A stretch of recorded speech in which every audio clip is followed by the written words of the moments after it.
What is going on, guys? My name is Jay. I'm a sharp sports bettor in the city of Las Vegas, Nevada, aka the city that a lot of you guys are losing money to. And in this video, I'm going to define what it means to be a sharp sports bettor.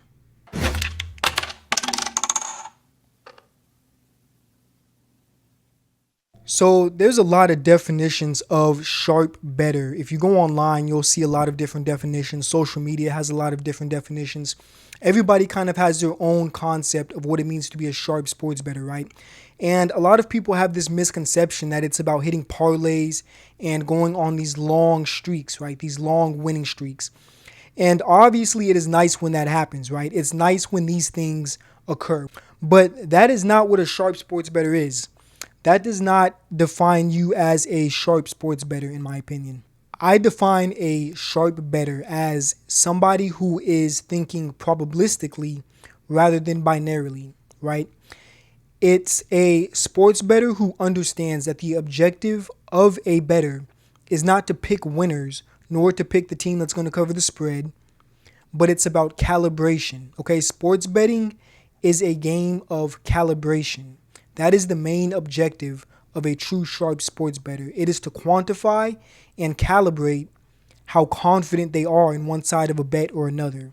See, it's easy to conflate this with the idea of picking winners, right? Because the outcome of our bets are usually binary, right? Yes or no, win or lose. But sharp bettors understand that the uncertainty that constitutes the space between a bet placed and the outcome needs to be quantified and it needs to be calibrated. That is what it truly means to be a sharp sports bettor. See, the objective of a sharp bettor is to put a number on your degree of confidence. Okay, it's to put a number on how confident you are in one outcome or another, right? It's to actually calibrate and quantify what you know. Can you take in new information and incorporate it with what you already know to update and calibrate your degree of confidence? That is the main objective of a true sharp sports bettor. And the problem with getting away from this, right? The problem with getting away from this being your objective of trying to calibrate your certainty, right, is that picking winners can kind of give you a false sense of confidence or competence when it comes to sports betting. These guys who are hitting these parlays, right, and going on these winning streaks, again, it is nice when it happens, but it's not the main objective of what it really means to be a sharp sports bettor. See, when you start to conflate the idea of picking winners with calibrating your certainty, essentially what you're doing is you're missing the entire point of sports betting. You're missing the entire purpose of pricing of the odds to begin with, right? Remember, we have the favorite. We know who should win. That's not really something that's a mystery to any sports bettor, right? We have the favorite for a reason because that's the team that we think should win. The challenge that we are posed is to what degree of confidence we can put a number on our certainty, right? Are you so certain that you're willing to take a minus 400? Are you so certain that a plus 300 isn't looking too bad right now? That's the question of sports betting, right? So when we start to get into this space of conflating picking winners and teams that cover the spread with actually calibrating our certainty, then essentially we're getting away from the main challenge of sports betting, right? We're getting away from what the real objective truly is. And again, if you're doing this and you're hitting parlays, that's good. Don't stop doing what you're doing. I'm not saying to stop. But the thing is, for most bettors, 99.9%, this idea of the objective being binary, right? The outcome being binary, so my certainty can be binary. That mindset is very counterproductive. And you're going to find yourself spinning your wheels a lot trying to figure out what you're doing wrong in sports betting. Remember, square bettors are always going to think binarily in terms of outcomes. Yes, no, win, lose, right? See, a lot of people think that a sharp bettor is just somebody who knows who's going to win the bet, right? They know what side to pick, and that is not true. Sharp bettors do two things very well. They calibrate their certainty, and they pick the side that has value. That is what a true sharp sports bettor does. Most recreational bettors simply are not sharp, right? And really what it comes down to is this manifestation of binary thinking is usually going to be just terrible incorporation of new information. Okay, so when you give a recreational or a square bettor new data, right, new information, usually what they're going to do is one of a few things. They're either going to completely ignore that information without considering its relevance. They're going to take that information and use it to reinforce their initial assumption, right? Or they're going to take that information and use it to haphazardly switch sides of the bet, right? They're going to use it to completely flip sides without incorporating its relevancy or its weight, right? And all of these are bad actions to take when we're given new information. All of these are counterproductive. The reason being, none of these actions strive to calibrate or quantify the degree of certainty that is changed when that new information comes in. None of those actions correctly incorporate new information to update your degree of certainty, right? See, when a sharp bettor is given new information, new data, new knowledge, what they're going to do is they're going to take that information and they're going to use it to update their degree of confidence. They're going to use it to update their degree of belief, right? Their degree of certainty. Even if that means that the new information is going to push them in the direction of ignorance.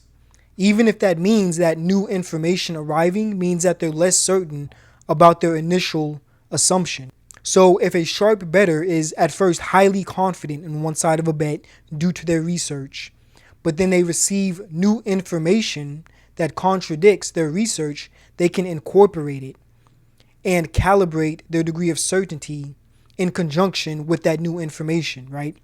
And this is what a sharp sports bettor does. This is the epitome of being sharp. It is somebody who can incorporate and weigh new information amazingly well to generate a calibrated degree of certainty in one side of the bet or the other. And again, there's more things that square bettors tend to do when they're not thinking in a sharp manner, right? There's things that manifest when square bettors go about trying to handicap or pick a side of a bet. For example, if you're never indecisive about whether a bet is good or bad, a lot of people that I know place bets and they're always confident in the bet, right?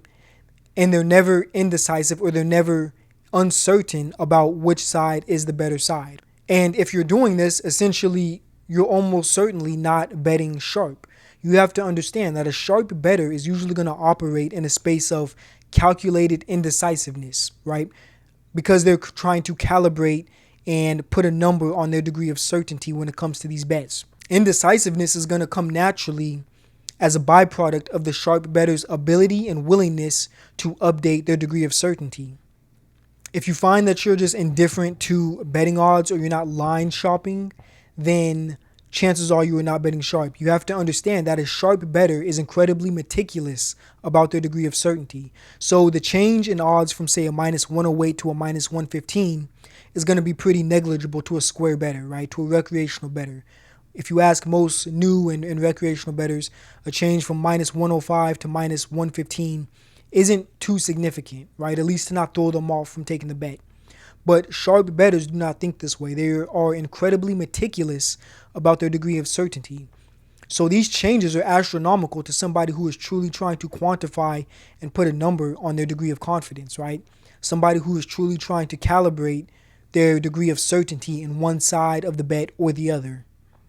And if you consistently endorse or oppose the idea of fading the public, then you are definitely betting suboptimally, and this is far from something that a sharp would do. Sharp bettors understand that the public is neither good nor bad. Simple as that, okay?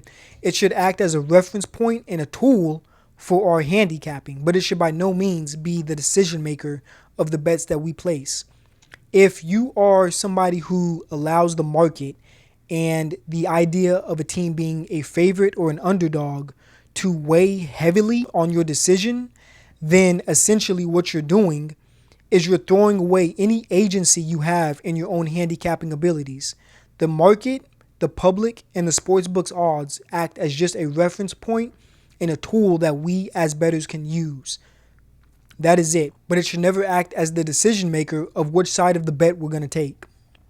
There's a lot of misconceptions that come about with sharp betting, and most of these just come from the public and social media because people don't actually understand what sharp betting is. People don't actually know what goes into it or what it really looks like. And one of them is that sharp bettors are unanimous, or that we're always on the same side of every single bet. And this is totally false. Sharp bettors disagree a lot. They disagree a lot. And the reason for this is because different sharp bettors employ different methods, strategies, and techniques to arrive at different degrees of certainty for the same wager. So when you are truly a sharp bettor, you're usually going to employ a method that most other people are not doing, or something that is not publicly known or is not common amongst other sports bettors. And because of this, you're usually going to arrive at somewhat of a unique solution, right? You're going to arrive at a unique degree of certainty because of the technique that you used, right? Your handicapping strategy. And because different sharp bettors use different strategies, they're going to come to different conclusions on the same wager. Being sharp just means that more times than not, you are on the same side as other sharp sports bettors. That is true. More times than not, you will agree with the majority of sharp sports bettors. But under no circumstances is there ever going to be a time where every sharp bettor is unanimous on a bet or on a wager. That is totally false. Another one is that sharp bettors always use advanced software, algorithms, and models. And this is false. And admittedly, this is one that I believed for a very long time, was that sharp bettors always employ some type of advanced machine learning model or advanced mathematical model or something like that. And the truth of the matter is that is not necessarily true. There are sharp and very well calibrated sports bettors who have developed their skill of calibration through years and years of repetition. You can develop the skill of calibration through repetition. But I don't want to give the false illusion that this is something easy. This is not easy by any stretch of the imagination. Being this type of sharp is extremely difficult if you're not relying on strict quantitative analysis or some type of numerical model, right? You can develop a sharp and well calibrated degree of certainty through repetition, right? Going through season after season, year after year, seeing the patterns and trends amongst leagues and sports books. That is possible, but it is incredibly difficult to do. Another one is that sharp bettors are always placing bets on things like NBA finals, Game 7, Super Bowls, MLB All-Star games, Olympics, and things like that. And that is not true. A lot of sharp bettors, specifically professional bettors, like to stay away from these types of events. These are not things that sharp bettors are actually attracted to, contrary to popular belief. And the reason is not because you can't find value in these markets, right? You can find value in a NFL Super Bowl if you really want to. But what most square bettors don't understand is that the time, energy, and resources that have to go into handicapping something like an NFL Super Bowl is astronomical. And a lot of times the benefit or the value that you try to extract from it is just not worth the effort, plain and simple. Something like an NBA Game 7 takes a lot of time and energy as opposed to something with a much smaller market where there's less bettors and it's less saturated. Most sharp bettors, specifically professional bettors, spend their time on other markets where it's not so saturated and they can actually find an edge a little bit easier. Again, it's not impossible to do. You can do this and it is doable, but it takes a lot of time and effort. And in fact, I'll tell you that there's actually sharp bettors who specialize in these types of markets, right? They specialize in things like the NBA three-point contests, the NFL Super Bowl, MLB All-Star Game. They specialize in these types of events and they can find value in these events, right? In these marquee events. But it is not the norm, it is the exception. So most sharp bettors are going to disregard or kind of ignore these markets in favor of less saturated and other markets that are easier to tap into and find an edge in. And that is it, guys. That is really what it is to be a sharp sports bettor. Again, it is somebody who can put a number on how confident you are about one side of the bet or the other. It's not about picking winners or the team that's going to cover the spread. And I know that that's hard to wrap your mind around, right? I know that that sounds almost like a contradiction, but you have to understand that, again, we know who's supposed to win the bet. That's why we have the favorite. We know who the winner is supposed to be. We know this already. That's not really the question. The binary question is already answered. The question that we're posed as sports bettors is, can you calibrate your degree of certainty? Can you calibrate how confident you are in one outcome or the other? That is the true question of what it means to be a sharp. That is the epitome of what it means to be a truly talented and sharp sports bettor. So hopefully this was clear and this made sense and you guys got something out of it. Feel free to like, share, drop a comment down below. Thank you guys for watching, and I'll see you guys in the next one.